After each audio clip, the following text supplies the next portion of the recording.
Coming up on this week's edition of NCBA's Cattlemen to Cattlemen. Disease and other health issues can have a negative impact on your cow herd and the profitability of your operation. We'll tell you about some valuable tools and technology from Elanco that can protect and enhance the health and well-being of your cattle. And now, NCBA's Cattlemen to Cattlemen. Hello and welcome to NCBA's Cattlemen to Cattlemen. I'm Kevin Auctioner. For more than a century, the National Cattlemen's Beef Association has worked to advance the economic, political, and social interests of the U.S. cattle business. Those efforts are especially important in our nation's capital, where there are always issues that can impact our lives and our livelihoods. We've got an update on what's happening in Washington, D.C. in this week's Beltway Beef Spotlight.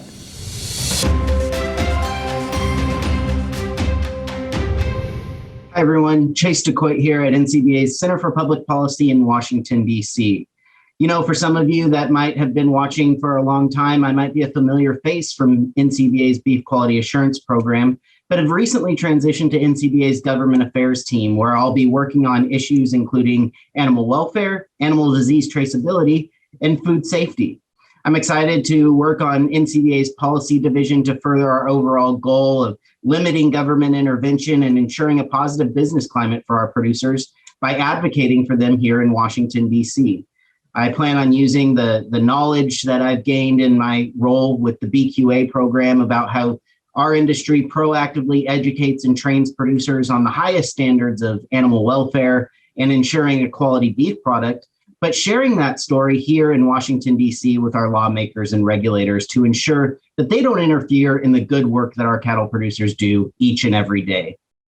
You know, we face some unique challenges, and I look forward to bringing our industry together around animal disease traceability so that we can feasibly create long-term feasible solutions for our industry, but also working on a host of issues around cattle welfare, making sure that the efforts our cattle producers do each and every day to ensure that they're responsibly raising cattle and beef are recognized by the folks here in Washington, D.C., and also make sure that the folks here understand our industry's continued commitment to food safety, because that's ultimately our highest goal is to achieve a safe food product for our consumers.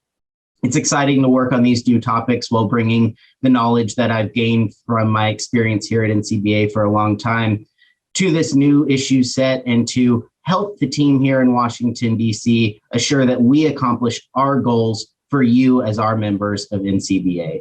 Looking forward to working with each and every one of you and seeing you soon out on the road. If you'd like to stay up to date on all the key issues and events from D.C., one way is by becoming a member of NCBA. Members get the Beltway Beef Newsletter, a weekly update straight from Washington that gives valuable insights on the key policy initiatives that may impact your business. To join, just call 866-233-3872 or visit the website ncba.org. No matter where you raise cattle, herd health is critical to the success of your operation. So today, we're going to share some of our valuable educational stories from Elanco Animal Health and give you insights, tips, and technology that can protect and improve the health and well-being of your cattle. Let's start with learning more about the problems ticks can cause to your cattle herd. Cattlemen to Cattlemen reporter Matt Fleck takes us to Kansas for a look at a valuable product from Elanco that can help control ticks. Anaplasmosis is estimated to cost U.S. cattle producers $300 million in losses annually. While many associate the disease with the southern and southeastern regions of the country, positive cases of anaplasmosis have been found in almost every U.S. state. Bob Kammerlink of the Kammerlink Cattle Company, a cow-calf and show cattle operation in Leonardville, Kansas, has seen an increase in anaplas in recent years.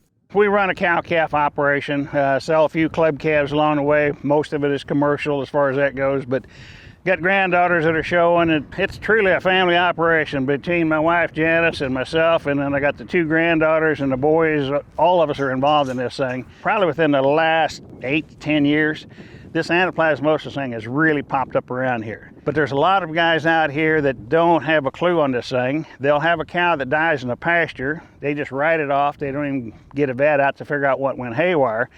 And I think that's one thing that's contributed to the increase of this anaplasmosis thing, because a lot of people just don't realize what it is.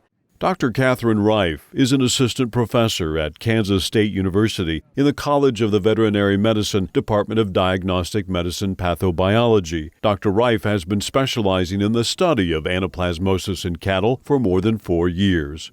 Bovine anaplasmosis is a disease caused by a bacteria called Anaplasma marginale. This is a bacteria that lives inside the red blood cells of cattle. When cows first become infected, they can get lots of bacteria in their red blood cells, and as those red blood cells become damaged, they get cleared from the body, which causes the hallmark disease of anaplasmosis, which is acute anemia. Anaplasm can be transmitted a couple different ways. So the natural way that it's transmitted is through the bite of an infected tick. The other way that it can be transmitted is through blood-contaminated surfaces, and that can include things like the mouth parts of biting flies, and it can include needles or dehorners or other production instruments that may not get disinfected between use on an infected animal and then a potentially uninfected animal. One of the challenges for producers and veterinarians is that anaplasmosis can be a difficult disease to diagnose. First sign I go by is that if I see a cow that's starting to lose condition, starting to act a little bit lethargic, and they're not staying with the herd as much, we'll pull blood and try to sample it right away. A lot of guys say, well, it's only one cow. Well, yeah, that's one cow, and how many years of production have you lost on that deal? And how many calves have you missed along the way? If you can get your hands on that animal that's behaving a little off, look at its mucous membranes, its eyes, and see if it's pale, that's a pretty good sign that you may be dealing with anaplasmosis. It's really important to act pretty immediately. So get that animal away just to help reduce the stress that that animal is experiencing. Make feeding and watering as easy as possible. Call your vet out, have them take a blood sample. Sometimes they'll just put a drop of blood on a slide and look at it, and they can actually see the anaplasma inside the red blood cell. And if that animal is diagnosed with it, or you strongly or your vet strongly suspects it, they can begin antimicrobial treatment or intervention to help pull that animal through. Because my understanding, you can have anaplasmosis in these cattle and they can be carriers, so you can just keep spreading it from one to the other. So if I can rid that out of there, then I'm money ahead. Even though I spent $40, I may be saving $1,000 later on. In 2020, the first new treatment for clinical anaplasmosis in many years, Baytril 100 CA1 from Elanco Animal Health, received conditional approval from the FDA. Baxter 100 CA1 is indicated for the treatment of clinical anaplasmosis associated with Anaplasma marginale in replacement dairy heifers less than 20 months of age and all classes of beef cattle except for calves less than 2 months of age and any bull intended for breeding. Traditionally, the primary antimicrobial that's been used to treat anaplasmosis is injectable oxytetracycline products. Tetracyclines are bacteriostatic, which basically means that they prevent the bacteria from replicating any further. And then within the last year, a new product has been approved, and that would be the Baytril 100 CA1 product. And what's really unique about that product is it's been conditionally approved for the treatment of clinical anaplasmosis, and that's the only product that currently has a specific indication for this disease. It's a fluoroquinolone and rofloxacin, which is actually bactericidal, which means that it kills the bacteria. If you have a cow that's really experiencing severe signs of clinical anaplasmosis, I would probably go with the Baytril or rofloxacin product because we're actually killing the anaplasma, not just simply stalling it. We can really help sort out how do you identify animals that have the disease or infected or not. What to do about the disease from a management perspective remains the more challenging question, and there's no silver bullet. Certainly we can make recommendations for trying to manage ticks on your operation, and you can control ticks through things like cattle insecticide ear tags, dust, sprays, and remain diligent about tick management. I'm a big one as far as using fly tags. I'm using a corral spray, and that's where I go out there in the pasture, and I've got a 15-gallon spray tank on the back of that four-wheeler that I can go out there and spray those cattle with. But it's not like one of those heavy emulsifier concentrates that if you don't keep it stirred, it settles out on you. So that's been a convenience as far as not having to worry about that. And you know you're getting the right concentration of product out there. Both Dr. Reif and Bob Kammerlink agree that a strong relationship with a veterinarian is vital to combating anaplasmosis. So it's really important that producers have a good working relationship with their veterinarian. Number one, to identify potential problems such as anaplasmosis, and then figure out a way that they can best manage it within their own production operation. I've had the same vet since 1974, and he knows my operation, I know him, and we can talk back and forth, and if I can go call him, give him symptoms of what's going on, he can at least give me a guide on it. For producers, veterinarians, researchers, and the industry, it all comes down to the welfare of the animals. It's important to continue research into anaplasmosis because it's a really convoluted and complicated disease. So as we better understand how to manage this disease and improve our management of the disease, it improves animal health and welfare, and it improves the sustainability of our operations because we can be more efficient with the animals that we have. Reporting from Kansas, I'm Matt Fleck for NCBA's Cattlemen to Cattlemen. To learn more about Baytril 100 CA1, talk with your veterinarian or go to ElancoLivestock.com. Still to come on Cattlemen to Cattlemen, we'll explain how the right fly control program can have major benefits for both your cattle and your bottom line. Don't go away. We'll have more right after this. From the very beginning, Ritchie has been dedicated to one thing: helping people deliver fresh, constant water to their animals. Today's Ritchie waterers rely on a valve design that remains much the same as it was in 1921. It's a simple idea. Do it right, and the rest will take care of itself. We never set out to create a company that would be around for 100 years. We just wanted to create something great. We didn't just design the 6M tractors with you in mind. We designed them with you by our side. The new 6M tractors from John Deere, reimagined by you, for you. With improved visibility, better maneuverability, and more ways to customize, so you get everything you need and nothing you don't. Experience the new 6M at your local John Deere dealer. It's time to tune in to Tennessee. That's where the Cattle Industry Convention and NCBA Trade Show will be in 2021. It's the biggest convention just for cattle producers. In Nashville, a city with amazing Southern hospitality that's packed with the best food and great music. You can't miss it. So make plans now for CattleCon 2021 at the Gaylord Opryland Resort in Nashville, Tennessee. Tune in to convention.ncba.org for more information.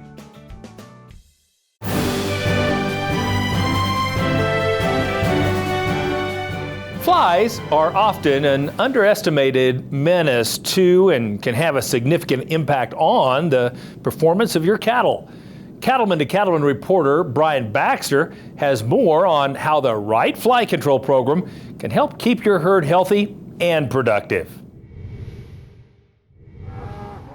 U.S. livestock producers lose $1 billion annually due to the horn fly. Add to this that stable flies cost producers an estimated $2.2 billion annually, and it's evident that flies are more than just a nuisance for the cattle industry. Dewey Dyer, general manager at the Smith Cattle Company's Pyramid Ranch in Streetman, Texas, has seen the benefits of an effective fly control program in his herd. We got a background in operation. We usually run about 60,000 head of cattle through a year down here in East Texas, and we get them straight and send them to the feed yards.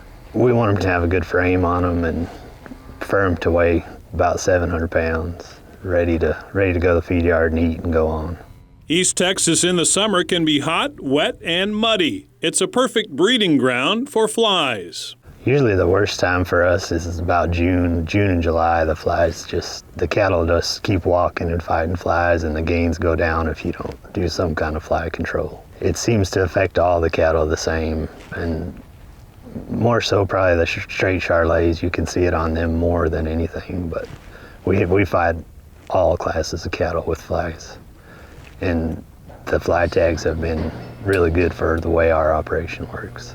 Dr. Mark Hilton is a technical consultant on the Elanco Animal Health Beef Team, a former practicing livestock veterinarian who also raises Gelbvieh and Balancer cattle on a seed stock operation in central Indiana. My job with Elanco entails helping our sales staff, helping veterinarians, help their customers have a more profitable beef business. A single hornfly bites the animal 30 times a day.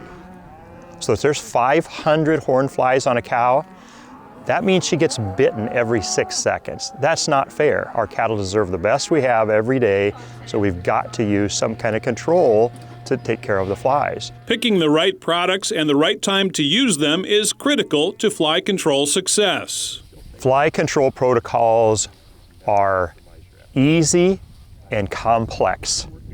They're easy because we have so many tools. They're complex because we have so many tools, and that's where you need some assistance on what do I need to use, when, and where. We've used the fly tags for the last 8 years. When we bring the cattle in, we have to process them all. So we put a fly tag in immediately starting in March. And we'll run that same program all the way through till about the 1st of November. Here at the Pyramid Ranch, when we process the cattle, we put a fly tag in, and we also pour them with Cyduct and Poron to help out with the initial fly control. And then periodically through the year, we'll mist them with permectin products and just to help control everything. We can see a big difference using different products, different times of the year, so we don't build up any resistance.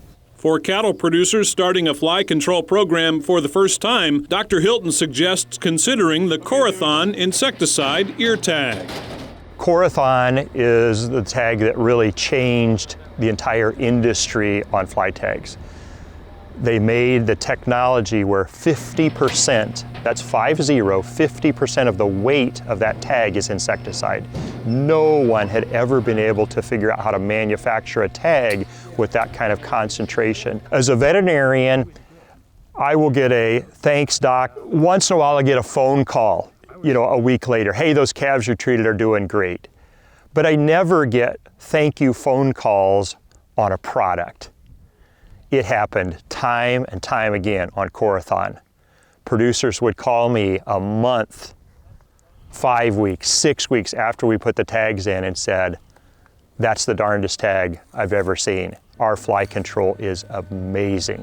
I really can't think of another product that I've used where I've had that kind of response. So it's my first choice.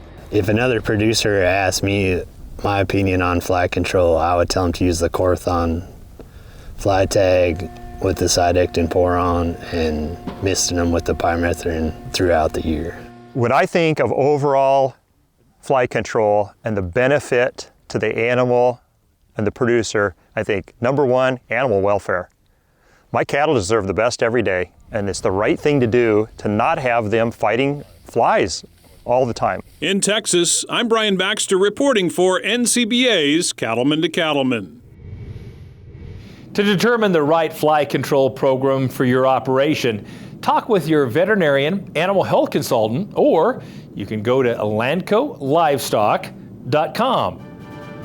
Still to come on Cattlemen to Cattlemen, we'll look at the problems caused by internal parasites in cattle and the impact that can have on herd health. Stay with us. We'll be right back.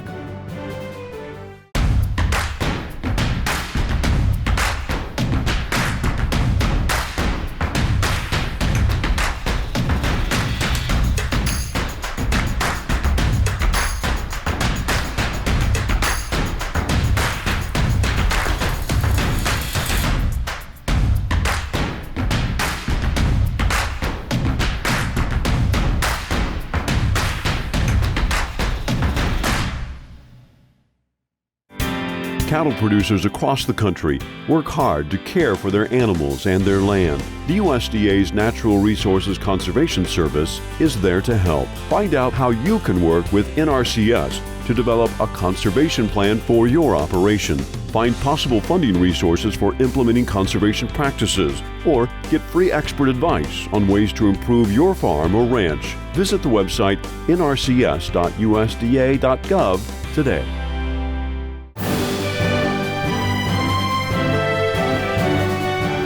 Most cow-calf operators have a regular deworming program to avoid the damage internal parasites can cause in their herds. But have you ever thought about the benefits that dung beetles can have on your pasture management and sustainability efforts? Cattlemen to Cattlemen reporter Brad Bulla has more on the benefits of dung beetles and a look at a deworming product that helps support the dung beetle population. What do dung beetles have to do with deworming cattle? Monty Tucker, owner of the Tucker Cattle Company in Sweetwater, Oklahoma, knows the importance of both a consistent deworming program and a healthy dung beetle population for the benefit of his cattle and his land. I'm fourth generation here in Sweetwater, Oklahoma. My great-granddad settled and started here in 1917. We're mostly commercial cow-calf, heavily Angus influenced. We retain ownership all the way to the rail on every calf on the farm. Soil health is becoming a bigger issue. My great-granddad probably knew about it, and we probably lost focus on it, but now we're focusing back on it, and how healthy soil is healthy grass, which is healthy cattle. And a dung beetle is a natural part of that process. Dung beetles are one of the most important ecological services in a cattleman's pasture system. The number one function is that they're consuming some of that manure. Those cattle are not going to graze around that area as efficiently as they would if that dung was consumed. It's going to not only consume that manure pat, it's going to take those nutrients from that manure pat down into the soil profile, where it allows both the nutrients and water to get down into the soil profile that allows your grass to grow better. As a livestock entomologist, along with helping them preserve the viability of their soil, it's part of Dr. Talley's job to help livestock producers realize the most potential from every head in their herd.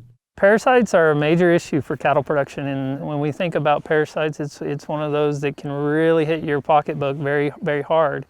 We know through studies that if you were to not apply any parasiticides, then your break-even point on a per head basis could increase by $20. That's just a break-even point.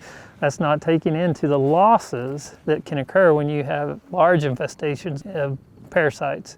Additionally, an Iowa State University study showed that if producers eliminated dewormers from the beef cattle supply chain, it would cost the industry almost $190 per head produced.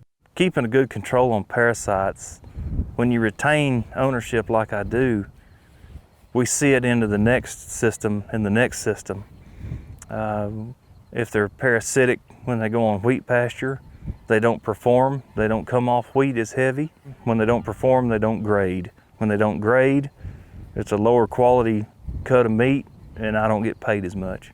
Keeping a good balance between managing parasites in cattle and maintaining a healthy dung beetle population becomes an important consideration for producers when selecting a deworming product. We have all kinds of antiparasiticides that are excreted through the manure, but you just need to make sure they're compatible with dung beetle population. If you think about a product like Sidectin, we know that you have a dewormer that is effective on both internal parasites and external parasites. And the research has shown over and over that you can use a product like Sidectin and still maintain an active dung beetle population. As a practicing veterinarian, I've used both the injectable and pour-on Sidectin products for years. The injectable product has the advantage of when you inject that, you give the exact dose that that animal needs. To me, the benefit of Sidectin pour-on is it's waterproof.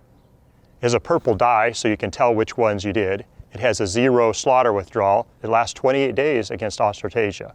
Visit with my veterinarian a lot who consults with a lot of entomologists, and we do a rotational deworming program. One I've landed on that I really like is Sidectin, and Sidectin's important to me because Soil health is becoming a bigger issue. A product that's dung beetle friendly is important because I don't want to kill them. I like to see them. It's just a healthy ecosystem. Along with the right product, the right animal, and the right time are critical elements in a successful parasite control program. The most parasitized animal on the cow-calf farm or ranch is that newly weaned calf. They're always parasitized, so they're always going to benefit. Most people don't know this, but bulls are more susceptible to parasites than cows, than females. So yearling bulls coming out of pasture, they have to be. That's an absolute. And in fact, I would deworm those bulls again in the spring when I turn them out. From a company standpoint, from Elanco, we want you to be satisfied with the products that you buy. These products work very well. We need you to sit down with your herd health veterinarian and get the timing right, get the right product into the right animals, because that's the critical step. Dr. Talley and Monty Tucker agree on the importance of pasture management and the role it plays in cattle production and the long-term sustainability of an operation. When you think about pasture management, it's all about how you are utilizing the resources you have and not overutilizing them. I love being asked the question of sustainability. I'm proud to say I'm fourth generation. My family's been here 110 years. To me, that definition is sustainable. But we have to work hard to keep it sustainable. And I talk about it all the time. We got to have healthy soil. We got to have a healthy ecosystem that includes all little critters. And that just turns into a healthy pasture situation that turns into healthy, vibrant cattle. Reporting from Oklahoma, I'm Brad Bulla for NCBA's Cattlemen to Cattlemen. To learn more about Cydectin as well as the benefits of dung beetles, talk with your veterinarian, extension agent, or go to ElancoLivestock.com. Still to come on Cattlemen to Cattlemen, we'll introduce you to an Elanco veterinarian who also helps to lead an innovative seed stock operation in Indiana. That story when we return. Grass is the center of our universe. We've got to have a grass program that we can count on and plan on. That's what we need to sustain us, to keep us growing, to keep us prospering.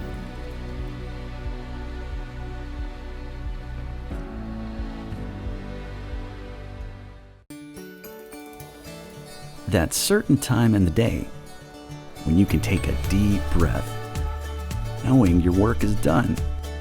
That's the feeling Aspen products can create. Cost-effective alternatives to name brands that deliver the same results. Qualaxin is one of them. Use it to prevent and treat respiratory disease in your herd. Then breathe easy. Find them at Animal Health International.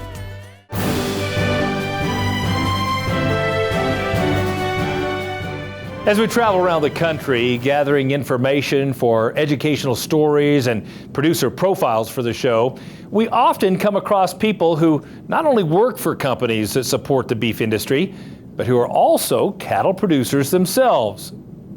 And that's the case in our next story, as Brian Baxter introduces us to an Elanco veterinarian who not only helps others improve their herd health, but who puts many of those same techniques to work on his own operation.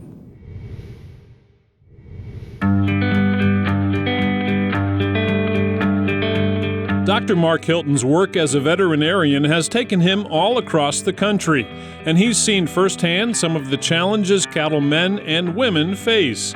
That's why in 1988 he started Midwest Beef Cattle Consultants to help producers have healthier and more profitable herds. Midwest Beef Cattle Consultants actually started when I was in veterinary practice in Iowa, and I was doing consulting with a number of herds. We were having trouble finding really the kind of bulls that my producers really needed.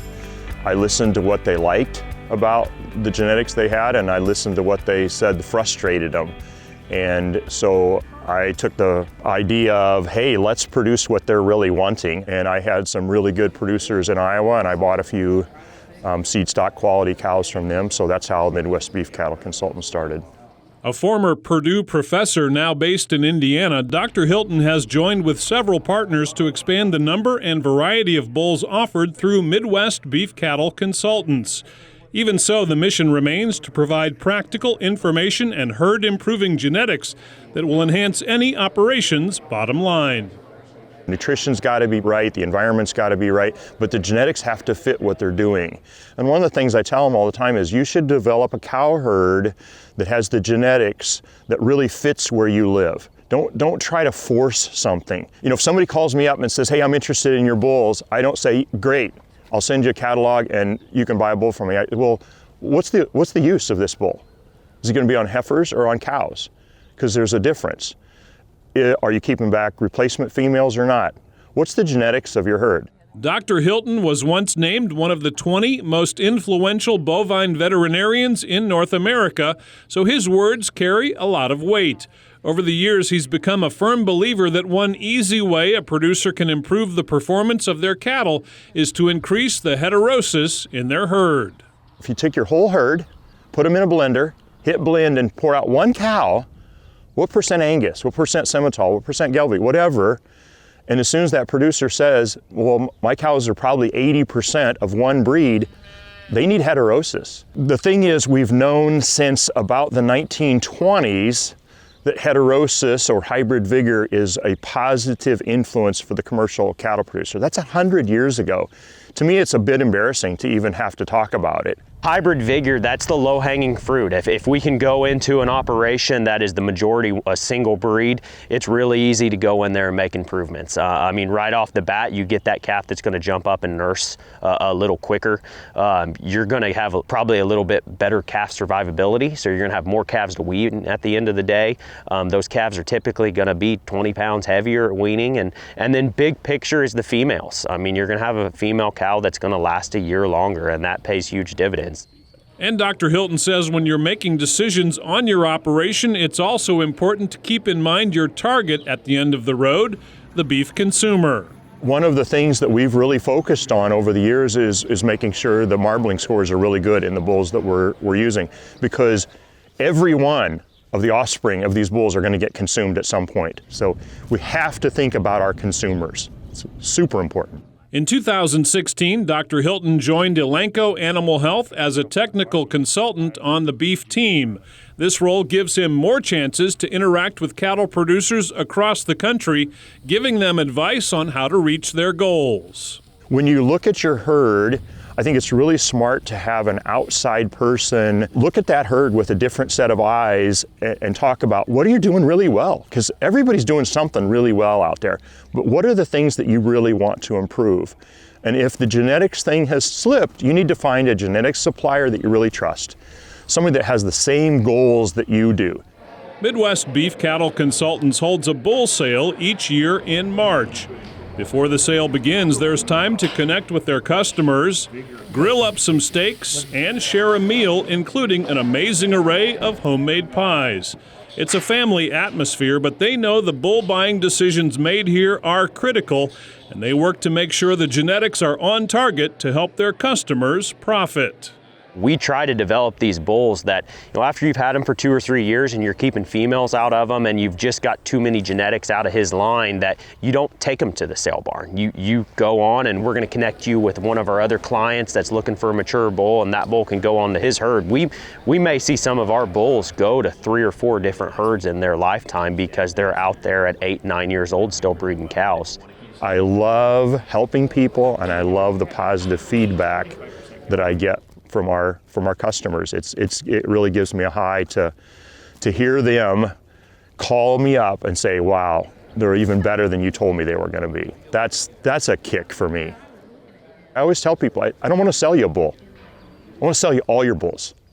I want you to be so satisfied with that very first one that you get that you think, these guys are doing it the way I do it. They raise cattle the way I do. They're not pushing them real hard. They're honest, the cattle are exactly what they say they are. And once they get that, then they buy the second one and the third one, and then they see the difference. They start stacking the genetics and they see the results. But the biggest bang for the buck is the very first one, is that first bull. Because if they have an average herd and they buy a superior bull, the growth rate is tremendous. Reporting from Central Indiana, I'm Brian Baxter for NCBA's Cattlemen to Cattlemen. Do you want to rewatch an episode of Cattlemen to Cattlemen or catch up on anything you've missed? Then visit our YouTube page. You'll find replays of all our shows filled with educational segments and producer profiles from all around the country. It's also another chance to see Baxter Black. So check us out on YouTube. Still ahead, we take you to Idaho to learn about the importance of a good external parasite management program. Stay with us. We'll be right back.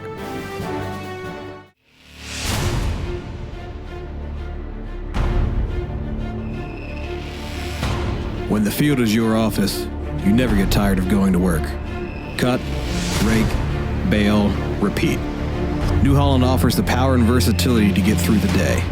From small squares to large squares and everything in between, New Holland has you covered. Visit your local dealer today to find out more. New Holland. Hey guys, my name's Buzz Brainerd. You may not know me, but you probably recognize my voice from the Music Row Happy Hour on the highway on Sirius XM and mornings on Y2 Country. Now I would like to invite you to join me August 10th through the 12th for the Cattle Industry Convention and NCBA Trade Show. This is the event for the cattle business, and it's one that you do not want to miss. Come on back to Nashville and CattleCon 21. For all the details, go to convention.ncba.org, and I'll see you here.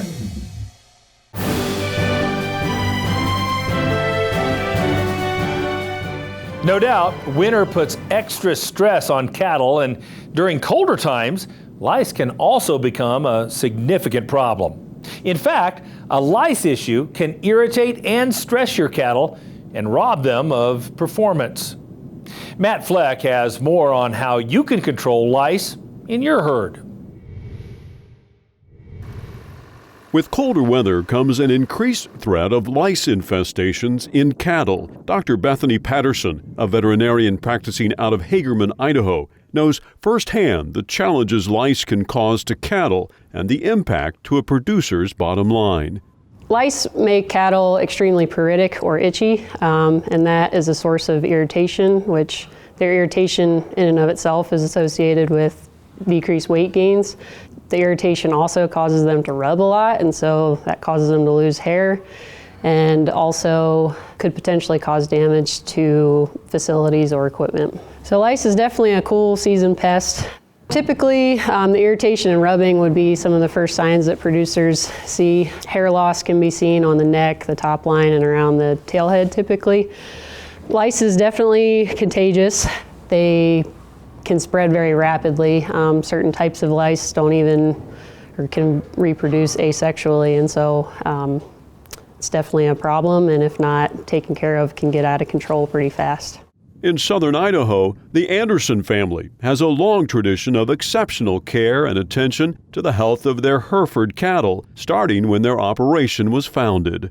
We started with my mom and dad. They started a seed stock operation when my dad bought 3 bred Hereford heifers for my mom for an anniversary present. In 1986, I met my husband, and we were married in 1987. He was not raised on a ranch. He was a meat cutter. He knew what the inside of a cow was supposed to look like, so he got to learn a little bit more about what the outside of a cow should look like. We are primarily a registered Hereford seed stock operation. We sell 2-year-old bulls, yearling bulls, both Hereford and Red Angus, replacement heifers. Our son Brian works on the ranch with us, and he has a herd of cattle, and our daughter, who is a student at Utah State, she also has a herd of cattle. So we are a 3rd generation operation. We want to have the best environment for our animals to perform the best they possibly can. With lice, we know that they like the chillier weather. We all kind of take on that responsibility of looking through the herd, and the first signs of lice infestation, we work to make sure that we get them properly treated. Herd health program is very important. It's strongly believe in it. Them cattle are uncomfortable, and it's just good to get them treated. They're gonna gain weight better. They just look better. They're not just driving themselves crazy trying to scratch an itch. Even though producers may think of lice as more of a cool climate problem, the issue can cause problems and performance losses in any part of the country. Here in Idaho, it's the perfect environment for lice. It's cold. Their reproductive life cycle can take as little as 3 weeks. In other parts of the country, it's a little bit warmer and their life cycle may be prolonged, but they can still be a problem, and why every producer needs to be concerned about lice in their herd. It's really important due to the economic losses. Cattle that aren't happy aren't eating. They're losing weight. It's an extremely contagious parasite, and so if you don't get control of it early on, it can wreak havoc in your herd. And then one single louse can turn into 1 million in just a few short months. So not getting that infection or infestation under control early can lead to a really massive problem in a herd over time. Fortunately, there are options for producers to use in treating lice and getting ahead of a serious problem. Treating lice, the actual louse, is not necessarily hard, but the problem comes in with an infestation. And so what producers need to know, I kind of group them into 3 buckets: the timing, the administration, and then the individual animal. As far as timing, you have to make sure you do this not too early in the season, but not too late to where the infestation has taken over your herd. Administration is really, really important. You need to make sure that you're administering the right dose, not underdosing, and applying according to the label. Some products require administration down the pole along the entire back line to make sure the full animal is covered. And then finally, as far as the individual animal, each and every single animal needs to be treated in your herd, and also any direct contact animals. So missing one, again, can turn into an infestation of 1 million in just a few short months. Cleanup 2 is a product that has an insect growth regulator, and that will take care of both stages all at one time. So those that have used Cleanup 2, they've noticed that they have not had to retreat the animals that they some years in previous would have to retreat. So you're saving on that time, stress, labor of working those cattle again through the chute. A good relationship with a veterinarian is really important, and you can have the veterinarian out to try to identify and even speciate what kind of lice you're dealing with, and then what product you should go to, and help you develop a treatment regimen to get that infestation under control as rapidly as possible. Cleanup 2 gives producers a weapon in the fight against lice, and one that's easy to use. An advantage to using Cleanup 2 is that it has a maximum volume administered, so you don't necessarily have to get the exact weight of each animal. A maximum of 30 mLs for a 1,000-pound or above animal, otherwise it's 3 mLs per hundredweight. For one, if the lice treatment is working, you don't have cattle with them bald spots. They're easier to sell. I mean, it can mean $500 more a bull. James and Dawn Anderson make their living on the land, giving the best possible care for their cattle.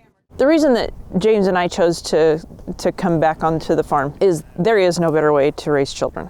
And it's proven to be very profitable emotionally as well as physically. And that's the reason that we look at different ways of taking care of our cattle and being more efficient in what we do. Is because it's not just important to us, it's important way beyond us. In Idaho, I'm Matt Fleck, reporting for NCBA's Cattlemen to Cattlemen. For more information about lice management techniques and proper use of Cleanup 2, visit ElancoLivestock.com. Up next, it's time for a visit with the cowboy poet Baxter Black. Stay with us. Beefmaster is the breed built for maternal excellence. So if you're looking to build your herd, be sure to check in with Beefmaster's Breeders United. Find out more at the website beefmasters.org. Did you know that Prefert makes over 1,000 different farm, ranch, and rodeo items? And now, thanks to Prefert Direct, it's easier than ever before to get access to every item Prefert makes delivered direct to your local dealer. For more information about Prefert Direct, visit us at prefert.com. Prefert, America's #1 name in farm, ranch, and rodeo. We know you're up before the dawn because the cattle rise before the sun. And you spend long hours in the saddle because the herd isn't always over the next rise. And you care for the land because you know it takes care of your family. And we know you do great work. And it's time to tell that story to the marketplace. IMI Global is here to help you do just that. Thanks. Galen and his partner Dave loaded their prize bull in Galen's stock trailer, being pulled by Dave's big diesel. They had to rewire the trailer so the lights would work, of course. Mort came along behind him in his old 3/4 ton pickup with no plates and piled with junk. They were headed for the Fort Worth Stock Show. Swinging by the tire store, they found a big lag screw sticking out of Mort's right front tire.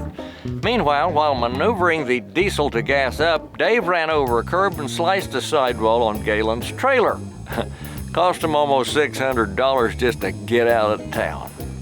Somewhere in the Ozarks, Mort's truck began knocking. He checked and they found a dry dipstick. At the next truck stop, they bought a case of oil for good luck. Well, things went smooth till twilight when Dave turned on the lights and the brakes locked up. It took another 2 hours of rewiring the rewiring to make it work. Well, close to midnight, they took a pit stop to add oil. Well, the old truck wouldn't start back up. The gauges looked good, but it wouldn't catch. They ran the battery down trying to jump it until Galen noticed a little toggle switch. He flipped it, and it started. It had 2 gas tanks, of course. Well, they were running late. Dave was pushing the diesel and making 85 miles an hour. Mort and Galen were keeping up until the big explosion. Smoke filled the cab. It was a miracle Mort stayed on the road.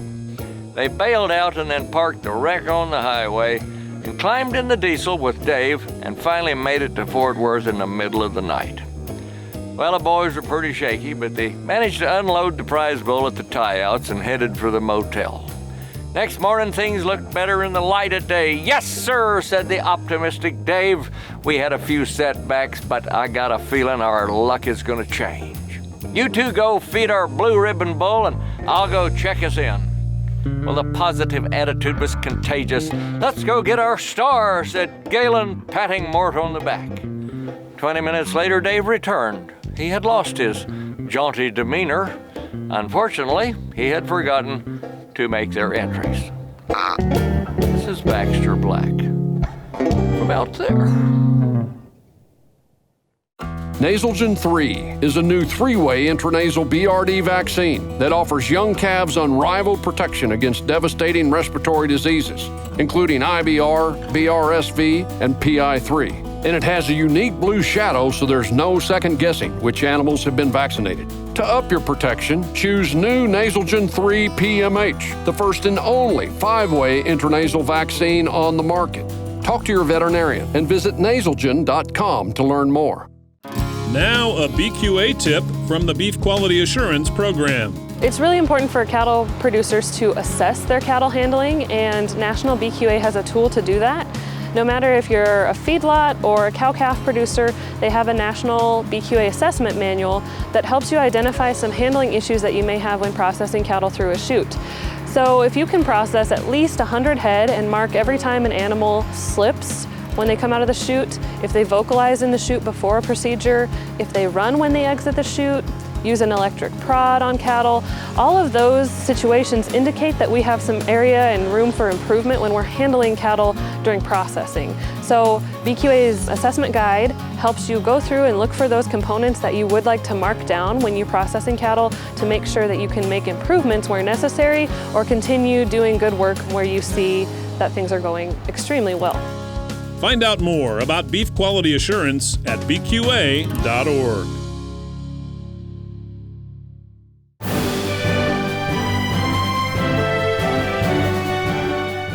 Welcome back. If you'd like to learn more about what's happening with NCBA's Cattlemen to Cattlemen, you can find us on Facebook. Be sure to like our page and we'll keep you updated with photos, details on upcoming shows, and much more. And it's a great way to connect with other cattlemen and women all across the country. So check us out on Facebook. We're wrapping up the show with legacy photos as we share some great shots submitted by our viewers. Let's have a look.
Want to see your photo on Cattlemen to Cattlemen? You can submit your favorite shots a couple of ways. Either message them to us on the Cattlemen to Cattlemen Facebook page or email them to c2c@beef.org. Include your ranch or farm name and your hometown, and we may use them on a future episode. Well, that wraps up this edition of NCBA's Cattlemen to Cattlemen. Thanks so much for spending time with us. We'll see you again next week right here on RFD TV.